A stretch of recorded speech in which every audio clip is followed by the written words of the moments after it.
High everyone, it's my pleasure to be with you again. আজকে gerund নিয়ে কথাবার্তা হবে। আমরা অনেকেই জেরান্ডকে জিরান্ড হিসেবে উচ্চারণ করে থাকি, তবে সঠিক উচ্চারণ হচ্ছে জেরান্ড। আজকের আলোচনায় জেরান্ডের ডেফিনেশন, কি features, functions, examples followed by explanations, এগুলো নিয়ে step after step to the point কথাবার্তা হবে। সহজ থেকে সহজতর উপায়ে কিভাবে জেরান্ডকে আয়ত্ত করা যায়, সেটাই হচ্ছে আজকের আলোচনার মূল উদ্দেশ্য। So keep watching this video and don't miss taking notes when and where it is necessary. Now let's start with its definition and key features. Gerund কি? জেরান্ড হচ্ছে শেষে আইএনজি যুক্ত একটা শব্দ যার উৎপত্তি হচ্ছে ভার্ব থেকে এবং যেটা নাউন হিসেবে ব্যবহৃত হয়। ক্লিয়ার? আবারও বলছি, জেরান্ড হচ্ছে শেষে আইএনজি যুক্ত একটা শব্দ যার উৎপত্তি হচ্ছে একটা ভার্ব থেকে এবং যেটা নাউন হিসেবে ব্যবহৃত হয়। চলুন জেরান্ডের আরেকটি ছোট ডেফিনেশন দেখে নেই। শেষে আইএনজি যুক্ত ভার্বাল অর্থাৎ ক্রিয়াবাচক যা নাউন হিসেবে ব্যবহৃত হয় তাকেই জেরান্ড বলে। আবারও বলছি, শেষে আইএনজি যুক্ত একটি ভার্বাল অর্থাৎ ক্রিয়াবাচক যা নাউন হিসেবে ব্যবহৃত হয় তাকেই জেরান্ড বলে। ওকে, চলুন এবার কিছু এক্সাম্পলস নিয়ে আলোচনা করি। মূলত জেরান্ডকে বুঝতে হলে শেষে আইএনজি যুক্ত শব্দ বা ভার্বের ব্যবহার ইংলিশ ল্যাঙ্গুয়েজ অ্যান্ড কমিউনিকেশনসের অন্যান্য জায়গায় কিভাবে ব্যবহৃত হয় সেটার সাথে একটা পার্থক্য রচনা করতে হবে, তবে জেরান্ড আমাদের কাছে আরো বেশি ক্লিয়ার হয়ে যাবে। যেমন ধরুন, the children are playing in the field, শিশুরা মাঠে খেলাধুলা করিতেছে। এখানে প্লের সাথে আইএনজি যুক্ত হয়েছে, অর্থাৎ এটা আইএনজি যুক্ত একটা শব্দ। গ্রামার ফরম্যাটে এটাকে প্রেজেন্ট পার্টিসিপল বলে। প্রেজেন্ট পার্টিসিপল বুঝতে যদি সমস্যা হয় তাহলে আমরা এটাকে বলবো এই বাক্যে এখানে প্লেইং কন্টিনিউয়াসের ফর্ম হিসেবে কাজ করছে, অর্থাৎ চলমান বা ঘটমান কোনো ক্রিয়ার পারপাস সার্ভ করছে। যেহেতু এখানে বলা হয়েছে শিশুরা মাঠে খেলাধুলা করিতেছে, খেলাধুলা করিতেছে এটা হচ্ছে চলমান বা ঘটমান একটা ক্রিয়া বা কর্মকাণ্ড। চলুন এই এক্সাম্পলস আমরা দেখি। এখানেও প্লেইং ব্যবহৃত হয়েছে, মূল শব্দ হচ্ছে বা ভার্ব হচ্ছে প্লে, শেষে আইএনজি যুক্ত হয়েছে। Playing is always fun for them, অর্থাৎ খেলাধুলাই তাদের কাছে সর্বদা এক মজা। এই বাক্যে প্লেইং বাক্যের সাবজেক্ট হিসেবে কাজ করেছে, অর্থাৎ এটা নাউন হিসেবে ব্যবহৃত হয়েছে। So it's a gerund. Let's go for further similar examples. Anirban is chatting with Johan, Anirban জোহানের সাথে খোশ গল্প করছে। চ্যাটের সাথে আইএনজি যুক্ত হয়ে চ্যাটিং হয়েছে, আর এই বাক্যে এটা কন্টিনিউয়াসের পারপাস সার্ভ করেছে। On the other hand, most young people like chatting, এই বাক্যেও চ্যাটের সাথে আইএনজি যুক্ত চ্যাটিং শব্দটা আছে, বাট এখানে এটা অবজেক্ট হিসেবে নাউন হিসেবে কাজ করছে। So this is gerund. ঠিক আছে, আমরা মনে হয় এখন আগের চেয়ে আরেকটু বেশি ক্লিয়ার। এখন আমরা আলোচনা করব জেরান্ডের কিছু কি পয়েন্টস নিয়ে। যে কি পয়েন্টস গুলো আলোচনা করব তার অনেকগুলোই হয়তোবা ইতিমধ্যে আলোচনা হয়ে গেছে, তারপরে সেগুলোকে আবার একটু রিক্যাপ করছি যাতে এগুলো আমাদের মাথায় গেঁথে যায়, আমরা জেরান্ডকে আরো বেশি ভালোভাবে রপ্ত করতে পারি, আয়ত্ত করতে পারি। প্রথম পয়েন্টসটা নিয়ে ইতিমধ্যে আলোচনা হয়ে গেছে, তারপরে জাস্ট একটু রিক্যাপ করছি। সেটা হচ্ছে কোনো একটা ভার্বকে জেরান্ডে কনভার্ট করতে হলে জাস্ট ওই ভার্বের বেস ফর্মের সাথে আইএনজি যুক্ত করতে হবে। ঠিক আছে, নেক্সট পয়েন্টটাতে আমরা আলোচনা করি।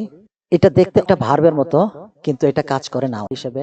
নেক্সট পয়েন্টটা হচ্ছে জেরান্ড সাবজেক্ট অথবা অবজেক্ট অথবা কমপ্লিমেন্ট হিসেবেও কাজ করে বাক্যকে আরো বেশি বর্ণনামূলক করে তোলে।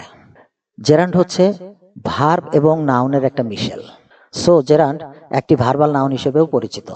আইএনজি যুক্ত রেগুলার ভার্ব থেকে জেরান্ডকে আলাদা করতে হলে উভয় ক্ষেত্রে তাদের সুনির্দিষ্ট ব্যবহারের প্রতি তীক্ষ্ণ নজর রাখতে হবে। অর্থাৎ প্রেজেন্ট পার্টিসিপল বা কন্টিনিউয়াসের ফরম্যাটে রেগুলার ভার্বসের যে ব্যবহার আমরা দেখেছি, সেখান থেকে যদি জেরান্ডকে আমরা আলাদা করতে চাই তাহলে উভয় ক্ষেত্রে এদের ব্যবহারের বিষয়ে আমাদের একটা সজাগ দৃষ্টি রাখতে হবে। এবার আমরা আরো বেশ কিছু কি পয়েন্টস নিয়ে আলোচনা করব যেগুলো নতুন এবং যেগুলো আমাদেরকে আরো বেশি জেরান্ডকে বুঝতে সাহায্য করবে। আমরা যে কোনো ভার্বকে জেরান্ডে কনভার্ট করতে পারি শুধু মোডাল অক্সিলারি ভার্ব ছাড়া, যেমন can, could, may, might, shall, should, এগুলো ছাড়া যে কোনো রেগুলার ভার্বকে আমরা জেরান্ডে কনভার্ট করতে পারি। আরেকটা খুবই ইম্পর্টেন্ট ফিচার বা আসপেক্ট, সেটা হচ্ছে সেন্টেন্সে ব্যবহৃত অবস্থায় জেরান্ড বা জেরান্ড ফ্রেজ, যেটা নিয়ে একটু পরে আলোচনা হবে, সেটা থার্ড পারসন সিঙ্গুলার নাউন হিসেবে বিবেচিত হয়ে থাকে। থার্ড পারসন সিঙ্গুলার কোনগুলো, যেমন হি, শি, ইট, এগুলোর মতো জেরান্ড বা জেরান্ড ফ্রেজকে বিবেচনা করা হয় এবং এরপরে ভার্ব ইজ, হ্যাজ অথবা মূল ভার্বের সাথে এস, ইএস এগুলো বসে। আমরা যখন এক্সাম্পলসে যাব তখন এই বিষয়গুলো আরো বেশি ক্লিয়ার হয়ে যাবে। এই পয়েন্টসটা একটা ইন্টারেস্টিং পয়েন্টস, সেটা হচ্ছে সামটাইমস জিরান্ড সাবজেক্ট এবং অবজেক্ট উভয় হিসেবে ব্যবহৃত হয়, অর্থাৎ ভাইস ভার্সা, মানে একই বাক্যের সাবজেক্ট হয়ে যায় অবজেক্ট, অবজেক্ট হয়ে যায় সাবজেক্ট। যেমন Singh is believing, believing is Singh, working is earning, earning is working. Next আলোচনায় এরকম আরো বেশ কিছু এক্সাম্পলস আমরা পাবো।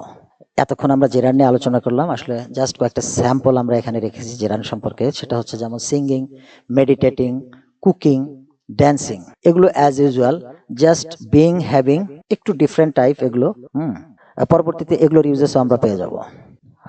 এখন আমরা যে বিষয় নিয়ে আলোচনা করব সেটা হচ্ছে ভার্বকে জেরান্ডে কনভার্ট করার সময় কিছু বিষয় খেয়াল রাখতে হয়। অ্যাজ ইউজুয়ালি আমরা ভার্বকে জেরান্ডে কনভার্ট করতে পারি কিভাবে সেগুলো আমরা জানি, বাট কিছু অ্যানোম্যালিস আছে, দু একটা অ্যানোম্যালিস নিয়ে আমরা আলোচনা করব।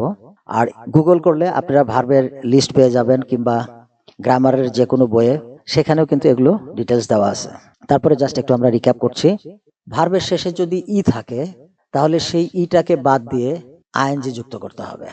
যেমন জোকিং, টেকিং, মেকিং, যোগ, টেক, মেক এগুলো শেষে কিন্তু ই আছে। আইএনজি যোগ করার সময় সেই ইগুলোকে কিন্তু ডিলিট করা হয়েছে, তারপরে আইএনজি যোগ করা হয়েছে। ভেরি সিম্পল অ্যান্ড ক্লিয়ার, এগুলো আমরা জানি। আর কিছু কিছু ভার্ব আছে যেগুলো শেষে ডাবল ই থাকে, তো সেগুলো সেরকমই থাকবে, তারপরে সরাসরি আইএনজি যুক্ত হবে। যেমন এগ্রিং, ফিলিং, সিং এটসেট্রা। এটা একটু এক্সেপশনাল। কিছু কিছু ভার্ব আমরা পেয়ে থাকি যেগুলোর শেষে আই ই যুক্ত থাকে, যেমন লাই, টাই, ডাই। এগুলোর সাথে আইএনজি যোগ করার সময় এই আই এর পরিবর্তে ওয়াই যুক্ত হয় এবং তারপরে আইএনজি যোগ করা হয়। যেমন লাইং, টাইং, ডাইং। লাই থেকে লাইং হয়েছে, ঠাই থেকে ঠাইং হয়েছে, ডাই থেকে ডাইং হয়েছে এটসেট্রা। এরকম আরো বেশ কিছু অ্যানোম্যালিস থাকতে পারে, সেগুলো আমরা ভার্বের লিস্ট থেকে দেখে নেব। জেরান সম্পর্কে তো আমরা জানলাম, এখন আমাদেরকে জানতে হবে gerund phrase, that is fairly important for this lesson. Very simple কথাবার্তা, সেটা হচ্ছে জেরান্ডের সাথে অবজেক্ট অথবা মডিফায়ারের সংযোগে জেরান ফ্রেজ গঠিত হয়। আবার বলছি, জেরান্ডের সাথে অবজেক্ট অথবা মডিফায়ারের সংযোগে একটি জেরান ফ্রেজ গঠিত হয়। Very simple and easy. চলুন এক্সাম্পলসে চলে যাওয়া যাক, তাহলে বিষয়টা আমাদের কাছে আরো ক্লিয়ার হয়ে যাবে। 200% কনসেন্ট্রেশন দিয়ে খেয়াল করবেন, তাহলে একই সাথে জেরান্ড এবং জেরান ফ্রেজের বিষয়টা এই এক্সাম্পলস থেকে আমরা ক্লিয়ার করে ফেলব। Example 1, reading books silently is my quality pleasure. এখানে খেয়াল করলে দেখবেন, আমরা যদি বুক সাইলেন্টলি এই দুটো ওয়ার্ডসকে আমরা অমিট করি তাহলে পাই কি, reading is my quality pleasure. এক্ষেত্রে রিডিংটা কিন্তু সিম্পলি জেরান্ড, অর্থাৎ পড়াশোনায় হচ্ছে আমার পরম আনন্দ। আর রিডিং এর পরে যদি আমরা বুকস সাইলেন্টলি অ্যাড করি তাহলে কি হচ্ছে, এখানে অবজেক্ট যোগ হচ্ছে, আবার এই সাইলেন্টলি এই রিডিং বুকসকে কিন্তু মডিফাই করছে। So entirely reading book silently হচ্ছে একটা জেরান্ড ফ্রেজ। ক্লিয়ার? তাহলে এখানে জেরান্ড ফ্রেজ সহ পুরো বাক্যের অর্থ কি দাঁড়ায়? নীরবে বই পড়া আমার পরম আনন্দ। চলুন এখন আমরা এক্সাম্পল 2 নিয়ে আলোচনা করি। Writing in blogs is her daily activity. এখানেও ইন ব্লগস এই দুটো ওয়ার্ডসকে যদি আমরা অমিট করি তাহলে আমরা কি পাই, writing is her daily activity, অর্থাৎ লেখালেখি হচ্ছে তার দৈনন্দিন কর্মকাণ্ড। সো রাইটিং সিম্পলি জেরান্ড হিসেবে কাজ করছে। আর ইন ব্লগস এই দুটো ওয়ার্ডস যখন রাইটিং এর পরে ব্যবহৃত হয়েছে, এখানে জাস্ট অবজেক্ট হিসেবে ব্যবহৃত হয়েছে, এখানে কোনো মডিফায়ারের ফাংশন নাই, কারণ ওইখানে কিন্তু বলাই আছে হয় অবজেক্ট অথবা মডিফায়ার কিংবা দুটোই, তখনই সেটা gerund phrase. So writing in blogs এই টোটালটাই এখানে জেরান্ড ফ্রেজ হিসেবে কাজ করছে। ব্লগে লেখালেখি করাই হচ্ছে তার দৈনন্দিন কর্মকাণ্ড। Very simple and easy and clear. Gerund ফ্রেজকে আইডেন্টিফাই করার কিছু বিষয় বা উপায় নিয়ে আমরা আলোচনা করব। জেরান্ড ফ্রেজকে খুব সহজে আইডেন্টিফাই করা যায় কারণ এইটা 4টা ইজি রুলস ফলো করে থাকে। ওকে, এগুলো সবই আপনাদের জানা, তারপরে জাস্ট একটু রিক্যাপ করছি বিষয়গুলো যাতে আবারও আমাদের মধ্যে ইনকালকেট হয়ে যায়, প্রথিত হয়ে যায়, গ্রথিত হয়ে যায়। ওকে, জেরান্ড ফ্রেজ সর্বদাই শুরু হয়ে থাকে জেরান্ড দিয়ে। ভেরি সিম্পল কথা, এটা আমরা জানি। সেকেন্ড রুলটা নিয়ে আমরা একটু আগে আলোচনা করেছি, সেটা হচ্ছে জেরান্ড ফ্রেজ হয় একটা অবজেক্ট অথবা মডিফায়ার অথবা উভয়, ঠিক আছে। আর এন্টায়ার জেরান্ড ফ্রেজ নাউন হিসেবে ফাংশন করে থাকে, কাজ করে থাকে। আর ফোর্থ রুলসটাও আমরা জানি, সেটা হচ্ছে এই জেরান্ড ফ্রেজটা ভার্বের সাথে যে এগ্রিমেন্ট করে সেটা সিঙ্গুলার। ওকে, অর্থাৎ জেরান্ড ফ্রেজ তারপরে যে ভার্ব বসে সেটার সাথে সিঙ্গুলার এগ্রিমেন্ট ফলো করে। একদম সিম্পল কথা, মানে ওই ভার্বটা হবে ইজ, হ্যাজ অথবা মূল ভার্বের সাথে এস অথবা ইএস এক্সেট্রা। ওকে, আচ্ছা, এখন আমরা আলোচনা করব জেরান্ড অথবা জেরান্ড ফ্রেজ বাক্যে কিভাবে ফাংশন করে থাকে। সাধারণত 6টি ভিন্ন আঙ্গিকে জেরান্ড অথবা জেরান্ড ফ্রেজ বাক্যে কাজ করে থাকে। নাম্বার 1 অবজেক্ট হিসেবে, নাম্বার 2 সাবজেক্ট কমপ্লিমেন্ট হিসেবে, নাম্বার 3 ডিরেক্ট অবজেক্ট হিসেবে, নাম্বার 4 ইনডিরেক্ট অবজেক্ট হিসেবে, নাম্বার 5 অবজেক্ট অফ প্রিপোজিশন অর্থাৎ প্রিপোজিশনের অবজেক্ট হিসেবে, নাম্বার 6 প্রেডিকেট নমিনেটিভ হিসেবে। একটু অন্যরকম লাগছে শুনতে বিষয়টা, অনেকের কাছে হয়তো বা এটা নতুন, কিন্তু আমরা যখন এক্সাম্পলস এক্সপ্লানেশনস নিয়ে আলোচনা করব তখন এই প্রেডিকেট নমিনেটিভ বিষয়টা আমাদের কাছে ক্রিস্টাল ক্লিয়ার হয়ে যাবে। নাম্বার 1 সাবজেক্ট হিসেবে জেরান্ডের ব্যবহার। 3টা এক্সাম্পলস আছে, 3টা এক্সাম্পলসেই এই জেরান্ডগুলো সাবজেক্ট হিসেবে কাজ করছে। This is very simple and easy. Swimming is a good exercise for health. সাঁতার হচ্ছে স্বাস্থ্যের জন্য একটা ভালো ব্যায়াম। Smoking causes lung cancer. ধূমপান ফুসফুসের ক্যান্সার ঘটায়। Sleeping is hard if you suffer from anxiety. ঘুমানো কঠিন যদি তুমি অ্যাংজাইটিতে ভুগো। এই 3টা বাক্যেই সুইমিং, স্মোকিং, স্লিপিং সাবজেক্ট হিসেবে কাজ করেছে, ব্যবহৃত হয়েছে, এবং এখানে জেরান্ড হিসেবে কাজ করেছে কারণ এরা প্রত্যেকেই হচ্ছে ভার্বাল নাউন। এখন আমরা দেখব জেরান্ড ফ্রেজ কিভাবে সাবজেক্ট হিসেবে কাজ করে। এখানে 3টা এক্সাম্পলস আছে। Sleeping through the night is difficult for him. সারা রাত ঘুমানো তার জন্য একটা কঠিন কাজ। এখানে খেয়াল করুন, স্লিপিং থ্রু দ্য নাইট, এই স্লিপিং হচ্ছে জেরান্ড, আর এই জেরান্ডের পরে থ্রু দ্য নাইট পুরোটাকে একটা জেরান্ড ফ্রেজে রূপান্তরিত করেছে। Being rude to subordinates won't help you grow your leadership. জেরান্ডের মোর এক্সাম্পলসে আমরা বিং হ্যাভিং পেয়েছিলাম, সেটা কিভাবে ব্যবহৃত হয় তাই আমরা এই এক্সাম্পলসে পেয়ে গেলাম। সহকর্মীদের সাথে রূঢ় আচরণ তোমাকে তোমার লিডারশিপ গ্রো করতে সাহায্য করবে না। Very simple. বিংটা হচ্ছে এখানে জেরান্ড, আর রুড টু সাবঅর্ডিনেটস এই ওয়ার্ডসগুলো বিং এর সাথে সংযুক্ত হয়ে এই পুরোটাকে জেরান্ড ফ্রেজে কনভার্ট করেছে। Okay, it's clear. Watching movies past midnight is not recommended. অর্থাৎ মাঝরাতের পরেও সিনেমা দেখা এটা নির্দেশিত না। এই বাক্যে ওয়াচিংটা এখানে জেরান্ড হিসেবে কাজ করছে, আর এর সাথে মুভিজ পাস্ট মিডনাইট একটা জেরান্ড ফ্রেজ ডেভেলপ করেছে। যে 3টি জেরান্ড ফ্রেজ নিয়ে এতক্ষণ টু দ্য পয়েন্ট আলোচনা করা হলো, সেগুলো 3টি বাক্যেই সাবজেক্ট হিসেবে কাজ করছে, কারণ জেরান্ড ফ্রেজগুলোর ইমিডিয়েট পরেই সিঙ্গুলার ভার্ব যথাক্রমে ইজ, ওন্ট বা উইল নট এবং আবারও ইজ ব্যবহৃত হয়েছে। এতে থার্ড পারসন সিঙ্গুলার নাউন্সের সাথে ভার্বের এগ্রিমেন্ট যথার্থই রিফ্লেক্ট করেছে। ওকে, আই থিঙ্ক ইটস ক্লিয়ার। এখন আমরা আলোচনা করব সেকেন্ড ইউজেস নিয়ে। সাবজেক্ট কমপ্লিমেন্ট হিসেবে জেরান্ডের ব্যবহার একটু critical, so 200% concentration is required. প্রথমে আগে আমাদেরকে জানতে হবে যে সাবজেক্ট কমপ্লিমেন্ট কি। সাবজেক্ট কমপ্লিমেন্ট হচ্ছে কোনো সাবজেক্টের বাড়তি কিছু তথ্য। আচ্ছা, এবার আমরা এক্সাম্পলসে চলে যাই। প্রথম এক্সাম্পলে, হার নাম্বার 1 প্রায়োরিটি ইজ ওয়ার্কিং। তার প্রথম প্রায়োরিটি মানে প্রাধিকার হচ্ছে কাজ করা। তো এখানে সাবজেক্ট হচ্ছে কোনটা? প্রায়োরিটি। প্রায়োরিটিটা কি? ওয়ার্কিং। আর ওয়ার্কিংটা হচ্ছে কি? ওয়ার্কিংটা হচ্ছে জেরান্ড। সো এই প্রায়োরিটির কমপ্লিমেন্ট হচ্ছে ওয়ার্কিং, যেটা হচ্ছে জেরান্ড। বুঝাতে পেরেছি? আচ্ছা, চলুন আরেকটা এক্সাম্পলসে চলে যাও। The most important thing is learning. সবচেয়ে গুরুত্বপূর্ণ বিষয় হচ্ছে শেখা। আচ্ছা, এখানে সাবজেক্ট হচ্ছে থিং অর্থাৎ বিষয়। তাহলে সবচেয়ে গুরুত্বপূর্ণ বিষয় কি? সেটা হচ্ছে লার্নিং। আর এখানে লার্নিং হচ্ছে এই থিং এর একটা বাড়তি তথ্য, যেটা হচ্ছে কমপ্লিমেন্ট এবং যেটা হচ্ছে একটা জেরান্ড। সো জেরান্ড এই সাবজেক্টের কমপ্লিমেন্ট হিসেবে কাজ করেছে। Clear? His mistake was talking too much. এখানে মিস্টেক হচ্ছে সাবজেক্ট, তাহলে ভুলটা কি? ভুলটা হচ্ছে টকিং টু মাচ অর্থাৎ বেশি কথা বলা। তাহলে এই সাবজেক্টের বাড়তি তথ্য যেটা, সেটা হচ্ছে বেশি কথা বলা, এবং সেটাই হচ্ছে টকিং, টু মাচের টকিং, যেটা হচ্ছে কমপ্লিমেন্ট, এবং যেটা হচ্ছে জেরান্ড। সো এই তিনটা বাক্যেই টকিং, লার্নিং, ওয়ার্কিং, এই জিরান্ডগুলো সাবজেক্ট কমপ্লিমেন্ট হিসেবে কাজ করেছে। I think this is clear to you. Direct object হিসেবে জেরান্ডের ব্যবহার, এখন এটা নিয়ে আমরা আলোচনা করব। That's quite easy. His brother loves painting, তার ভাই আঁকাআঁকি ভালোবাসে। এই বাক্যে এই painting, this is object, this is noun, and this is a gerund. ঠিক আছে। I understand fishing pretty well, অর্থাৎ আমি মাছ শিকার ভালোভাবে বুঝতে পারি। সো এখানে ফিশিং এই সেন্টেন্সের ডিরেক্ট অবজেক্ট হিসেবে কাজ করছে, এটা কিন্তু একটা নাউন, এবং this is a gerund. Okay. You enjoy drawing pictures a lot, তুমি ছবি আঁকাআঁকি অনেক উপভোগ করো। এখানেও এই বাক্যে ড্রয়িং আলাদাভাবে শুধু জেরান্ড হিসেবে কাজ করছে, আর ড্রয়িং পিকচার্স এ লট একটা জেরান্ড ফ্রেজ ডেভেলপ করেছে। সো ডিরেক্ট অবজেক্ট হিসেবে জেরান্ড এবং জেরান্ড ফ্রেজের ব্যবহার এই এক্সাম্পলসে কনফার্মড হয়েছে।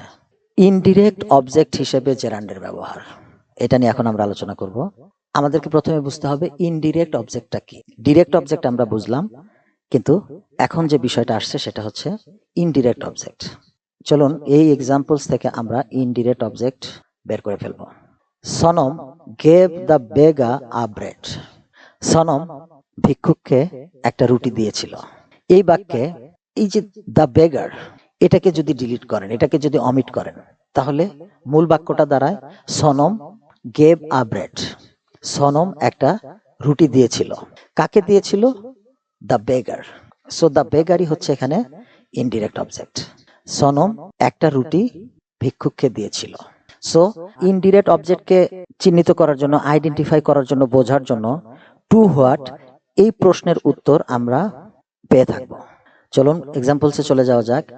Since his retirement he pays gardening all his attention, he pays all his attention to what, সে তার সব মনোযোগ কোথায় দেয়? এই প্রশ্নের উত্তরে আমরা পেয়ে থাকি he pays gardening all his attention, অর্থাৎ সে তার সব মনোযোগ গার্ডেনিং এ দিয়ে থাকে, বাগান করায় দিয়ে থাকে। সো গার্ডেনিং এখানে ইনডিরেক্ট অবজেক্ট হিসেবে কাজ করছে, এবং গার্ডেনিং হচ্ছে একটি জেরান্ড। ক্লিয়ার? নেক্সট এক্সাম্পলে চলে যায়, তাহলে বিষয়টি আরো ক্লিয়ার হয়ে যাবে। Prateek puts making the product a solid effort, Prateek প্রোডাক্টটা তৈরি করার ক্ষেত্রে একটা সাচ্চা ইফোর্ট দিয়ে থাকে, একেবারে কি বলা যায় প্রকৃত ইফোর্ট দিয়ে থাকে, সঠিক ইফোর্ট দিয়ে থাকে, যা দরকার তাই দিয়ে থাকে। ঠিক আছে, সলিড ইফোর্ট মানে অনেকটা এরকমই। তো এখানে Prateek puts a solid effort to what, আমরা যদি এই প্রশ্ন করি তাহলে দাঁড়ায় কি প্রতীক কিসে সাচ্চা ইফোর্ট দিয়ে থাকে? সেটা হচ্ছে প্রোডাক্ট তৈরিতে। সো এখানে মেকিং দ্য প্রোডাক্ট এই ফ্রেজটা হচ্ছে ইনডিরেক্ট অবজেক্ট, এবং যেটা হচ্ছে একটি gerund phrase. He gave swimming all the credit for his strong arms, he gave all the credit to what, সমস্ত ক্রেডিট সে সাঁতারকে দিল। এই বাক্যে সুইমিং ইনডিরেক্ট অবজেক্ট হিসেবে কাজ করেছে, যেটা একটি জেরান্ড। ওকে, এখন আমরা আলোচনা করব প্রিপোজিশনের অবজেক্ট হিসেবে জেরান্ড কিভাবে কাজ করে থাকে, অথবা জেরান্ড ফ্রেজ কিভাবে কাজ করে থাকে। Very simple, this is far more easier than the earlier uses. Thank you for watching, ওয়াচিংটা হচ্ছে জেরান্ড, ফর হচ্ছে প্রিপোজিশন, এই প্রিপোজিশনের পরে জেরান্ড বসেছে। He is interested in collecting stamps, এই বাক্যে প্রিপোজিশন ইন এর পরে কালেক্টিং স্ট্যাম্পস, এটা হচ্ছে একটা জেরান্ড ফ্রেজ, এটা ব্যবহৃত হয়েছে। She will call you after arriving at the station, এই বাক্যে আফটার হচ্ছে একটা প্রিপোজিশন, এরপরে arriving at the station, this is gerund phrase, যেটা এই প্রিপোজিশনের পরে ব্যবহৃত হয়েছে। Holidays are perfect for visiting family, এই বাক্যেও প্রিপোজিশন ফরের পরে ভিজিটিং ফ্যামিলি, এই জেরান্ড ফ্রেজটি ব্যবহৃত হয়েছে। There is no use in standing in line for 3 hours, এই বাক্যে প্রিপোজিশন ইন এর পরে স্ট্যান্ডিং ব্যবহৃত হয়েছে, বা standing in line for 3 hours, এই টোটাল জেরান্ড ফ্রেজটি ব্যবহৃত হয়েছে। So I think this is like crystal clear. এখন আমরা যে বিষয়টা নিয়ে আলোচনা করব সেটা অনেকের কাছে একটু লেস কমন, সেটা হচ্ছে প্রেডিকেট নমিনেটিভ হিসেবে জিরান্ডের ব্যবহার। তো সো আমরা সিম্পলি আগে জানতে চেষ্টা করব প্রেডিকেট নমিনেটিভ জিনিসটা কি। প্রেডিকেট নমিনেটিভ লিঙ্কিং ভার্বকে পূর্ণতা প্রদান করে এবং সাবজেক্টকে পুনঃনাম দিয়ে থাকে বা পুনরায় অর্থবিধান করে থাকে ওই সাবজেক্টের। এটাই হচ্ছে very simple definition of predicate nominative. আমরা এক্সাম্পলস থেকে বিষয়টা আরো ক্লিয়ার করে নিই। অজন্তা ইজ মাই সিস্টার, এই বাক্যে প্রেডিকেট নমিনেটিভ হচ্ছে মাই সিস্টার। আমার বোন হয় অজন্তা, সো এখানে এই লিঙ্কিং ভার্ব ইজ কে পূর্ণতা বিধান করছে মাই সিস্টার, এই কারণে এটি হচ্ছে প্রেডিকেট নমিনেটিভ। ক্লিয়ার? আর যে অজন্তা সেই কিন্তু আমার বোন, সো এই সাবজেক্টকে মাই সিস্টার রিনেম করছে, অর্থাৎ অজন্তাকে আমার বোন রিনেম করছে, পুনঃ নাম দিচ্ছে বা পুনঃ অর্থ বিধান করছে। ঠিক আছে? I think this is clear. চলুন এক্সাম্পলসে চলে যাওয়া যাক। His biggest difficulty was managing time during business hours. Office চলাকালীন সময় বের করাই ছিল তার সবচেয়ে কঠিনতম কাজ। এখানে প্রেডিকেট নমিনেটিভ হিসেবে কাজ করছে managing time during business hours, অর্থাৎ অফিস চলাকালীন সময় বের করা, যেটা লিঙ্কিং ভার্ব ওয়াজ কে কিভাবে পূর্ণতা বিধান করছে তার সবচেয়ে কঠিন কাজ হিসাবে। আর হিজ বিগেস্ট ডিফিকাল্টি, তার কঠিনতম কাজটি এই সাবজেক্টকে অফিস চলাকালীন সময় বের করা, এই অংশটি রিনেম করেছে, নতুন ভাবে নাম দিয়েছে বা পুনরায় অর্থবিধান করেছে। So I think this is clear. Her favorite pastime activity is listening to music. তার ফেভারিট পাস্টাইম অ্যাক্টিভিটি হচ্ছে গান শোনা। So listening to music linking verb is কে পূর্ণতা বিধান করেছে যে তার ফেভারিট অ্যাক্টিভিটি কি, তার ফেভারিট অ্যাক্টিভিটি হচ্ছে গান শোনা। আর এটি সাবজেক্ট হার ফেভারিট পাস্টাইম অ্যাক্টিভিটিকে রিনেম করেছে, অর্থাৎ হার ফেভারিট পাস্টাইম অ্যাক্টিভিটি হচ্ছে listening to music. So listening to music এটাকে রিনেম করছে, পুনঃ অর্থ প্রদান করছে। So listening to music is predicate nominative. Similarly my passion is making video lessons. আমার অনুরাগ হচ্ছে ভিডিও লেসন তৈরি করা। ভিডিও লেসন তৈরি করা এই অংশটি আমার অনুরাগ কি সেটাকে পূর্ণতা বিধান করছে লিঙ্কিং ভার্ব ইজের মাধ্যমে। আর মেকিং ভিডিও লেসনস অর্থাৎ ভিডিও তৈরি করা, এটা সাবজেক্ট মাই প্যাশনকে রিনেম করছে, অর্থাৎ পুনরায় অর্থ বিধান করছে। So I think this is clear. আর কি পয়েন্টস গুলো আলোচনার সময় আমরা দেখেছিলাম যে কিছু কিছু ক্ষেত্রে সাবজেক্ট এবং অবজেক্ট ভাইস ভার্সা হিসেবে কাজ করে। এই এক্সাম্পলস গুলোতে খেয়াল করুন, লিঙ্কিং ভার্বস এর পরে এগুলো হচ্ছে অবজেক্ট আর এগুলো হচ্ছে সাবজেক্ট, কিন্তু আমরা যদি এই অবজেক্ট গুলোকে প্রথমে বসাই আর সাবজেক্ট গুলোকে যদি শেষে বসাই তাহলেও কিন্তু একই অর্থ আমরা পেয়ে থাকি। যেমন managing time during business hours was his biggest difficulty. Listening to music is her favourite first time activity. Making video lessons is my passion. So this is really amazing. জিরান্ডের এই আসপেক্টটা আমাদের আসলে স্পিকিং এবং রাইটিং এর ক্ষেত্রে কখনো subject এবং কখনো অবজেক্ট হিসেবে ব্যবহার করার ক্ষেত্রে অনেক অনেক বেশি হেল্প করে থাকবে। জেরান্ড যেহেতু ভাইটাল রোল প্লে করে বেসিক ইংলিশে, so practice it wholeheartedly time and again. Next এপিসোডে দেখা হবে সেই প্রত্যাশায় এখানেই শেষ করছি। ভালো থাকবেন।